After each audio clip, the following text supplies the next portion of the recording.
Thank you. Um, and it's an agent-based model for epidemiology modeling called ExaEpi. Um, so it's a pretty different kind of application than the sort of CFD and particle and cell things that we've seen so far. So I thought it'd be interesting just to talk about how we do it with AMReX. So to explain what an agent-based model is, I want to compare it to the other main type of mathematical model for epidemics, which are these compartmental models. And these have been around for a really long time, at least since the 1918 Spanish flu. But they're basically based on dividing the population into some buckets. So an example of how to do that is you divide the population into susceptible, exposed, infectious, and recovered populations. And then you write down like ODEs that describe the time evolution of those populations. And this is one example of how to do that. But the parameters here are beta, the infection rate, kappa, the average number of daily contacts per person, and 1 over gamma, the average period of infectiousness. And you can also have stochastic versions of this as well. These models have a lot of things going for them, which is why they're still being used. They're relatively simple to formulate, solve, and calibrate. There's a small number of parameters that are relatively straightforward to interpret. And they can be easily tied to this reproduction number for a virus, which is one of the main ways that epidemiologists talk about spread. The cons are that they can't capture the kind of complex dynamics that we know happen in real pandemics, where like an infectious person goes to a bar and infects like 40 people or something like that. Agent-based models are the other main way of doing this, and these can capture those emergent effects, and it's a much more detailed approach where you basically make up a synthetic population of individuals and track them as they go about their daily schedules. So they go to work, they interact with some number of people at work, then they go home and interact with their family. So we're modeling individuals rather than populations. So pros and cons of these. So these can capture those emergent phenomena like superspreader events. They're quite flexible and adaptable, and indeed you can make the behavior of individual agents almost arbitrarily complicated if you want. And on some level, they're just a natural way of describing the system that's being modeled, right? On some level, this is what's happening in a real pandemic. The cons are that they're much more computationally expensive. They're kind of notoriously over-parameterizing. Like it's both good and bad that you can make the behavior of the individual agents really complicated. And you have to have some way of calibrating those free parameters against data streams and quantifying the uncertainty that's associated with them. And then, of course, you're still making many simplifying assumptions, as we'll see. So the goal of this ExaEpi code is to provide a GPU-capable agent-based model that can take advantage of machines like Frontier and Perlmutter and enable really large ensembles of these calculations to be done so that we can do things like calibration, uncertainty quantification, and training surrogate models. So ExaEpi is based on these two existing code bases. So AMReX is one of them. EpiCast is another one. So this was an agent-based model for COVID and influenza that was actively used during the COVID pandemic to inform policymaker decisions in New Mexico. From AMReX, what we're using are the core mesh and particle data structures. We're using the performance portability layer, so we can run on all the different GPUs and CPUs. And we're also using parallel communication routines. So we'll use routines for sorting and binning the particles, or the agents in this case, and for communicating them among different MPI ranks. So this code started out as an AMReX port of the original EpiCast code, and the two codes have diverged somewhat, but the core disease transmission dynamics in ExaEpi are quite similar to the original version of EpiCast. So in order to map an ABM to AMReX, so the agents are represented by the particles. So we generate a synthetic population of a number of particles, and these carry attributes such as age, home and work locations, disease status, a large number of other things. And to do this, we're using information from the US Census. So what you do when you run ExaEpi is you give it some number of census tracts that you'd like to include in the simulation. So there's, showing a California scale run or a Bay Area scale run there. And those census tracts have known populations. And then what we do is we make up some number of cells, and we say, okay, I'm going to make each cell contain 2,000 agents. And I need a number of them such that I can sum them up to the whole population that I need to model. So for the entire US, we need about 160,000 cells.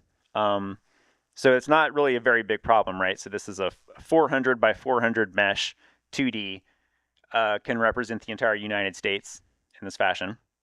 And then, so on the left there, I'm showing the home locations of all these agents. And the geometry here, the spatial layout's totally arbitrary. And on the right, I've moved them to their work locations. It's a little hard to see, but there's a few very high population or very high worker density census tracts that are correspond to like Manhattan or something like that, say. So the fact that cells are close together on this 2D grid doesn't really have any meaning. The only way that cells talk to each other are if agents move from one location to another as part of their daily schedule.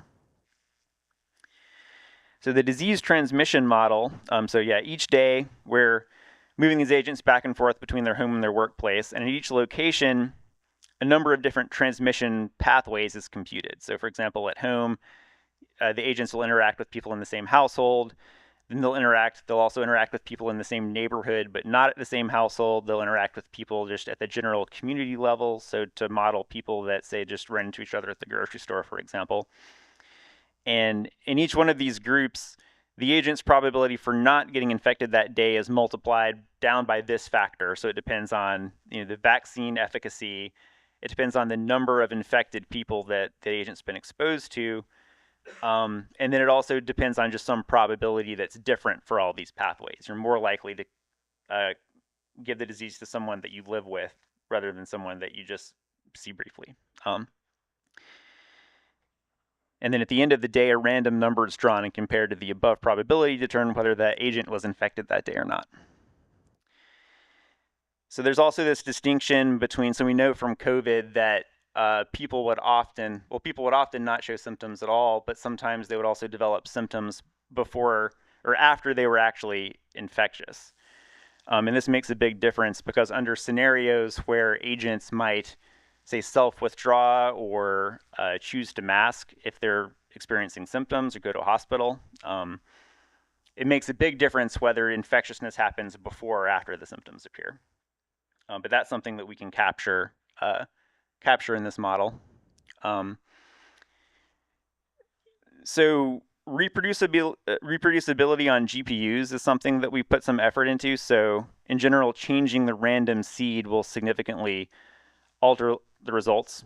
So I think I'm showing there, 100 different ExaEpi runs with the same setup, except just changing the random seed and showing kind of the range of different, outcomes that can happen. But for sensitivity analysis, we wanted to be able to separate out the effect of changing an input parameter versus changing the random seed. So we wanted to be able, if we run the same thing on the GPU multiple times, we wanted to get exactly the same result if we didn't change any of the parameters of the model.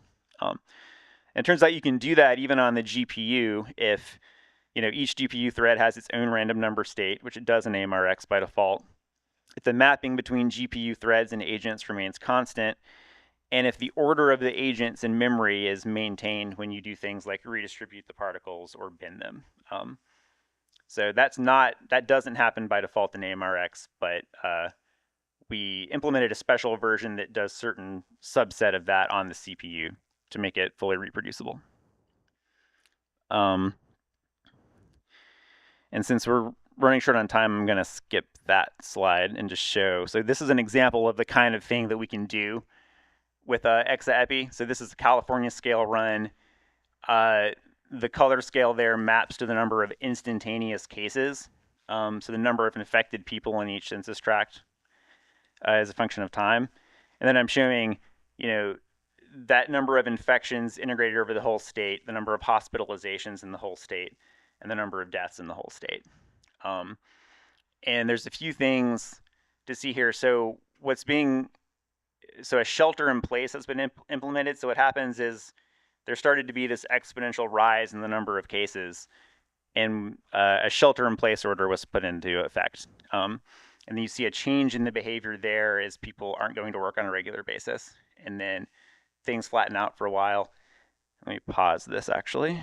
And then, after some number of time, that shelter in place order is lifted and the cases beginning to exponentially rise again.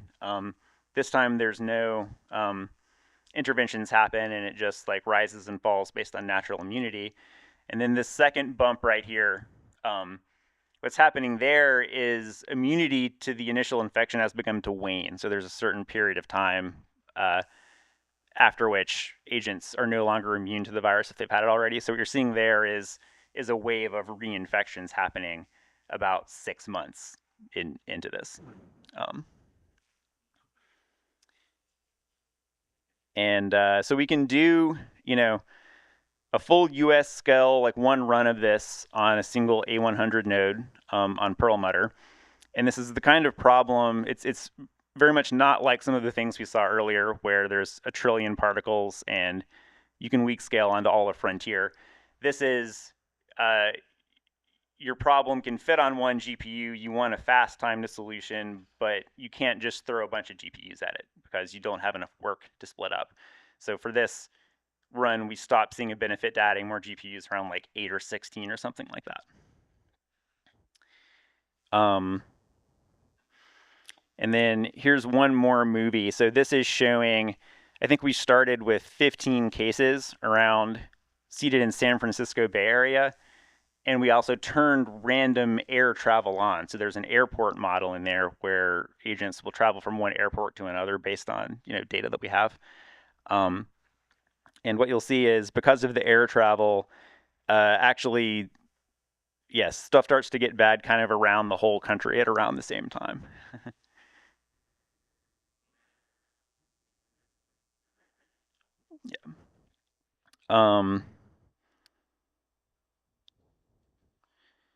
Yeah. So just other features. So we can model multiple simultaneous diseases at the same time with co-immunity and co-susceptibility. We can use this urban pop data set, which is a very high fidelity synthetic population, but only for New Mexico. Random travel and air modules, as I said, tracking hospitalizations, ICU capacity, number of people on ventilators. There's tools for tracking a proxy for wastewater viral load for calibration. And also there's an ability to calibrate against safe graph mobility data, which is measuring like foot traffic in commercial areas, basically. So with that, I think we have a couple minutes for questions before the next speaker. Yes.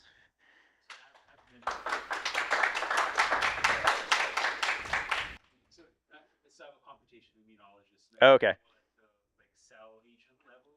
So this is super exciting because it's something that potentially I could build off of. Oh, cool. So a couple of things. So I noticed you didn't show any reference data. Is that because of confidentiality? Like, I think traditionally you show, at particular point segments where your samples and overlay those the trajectory.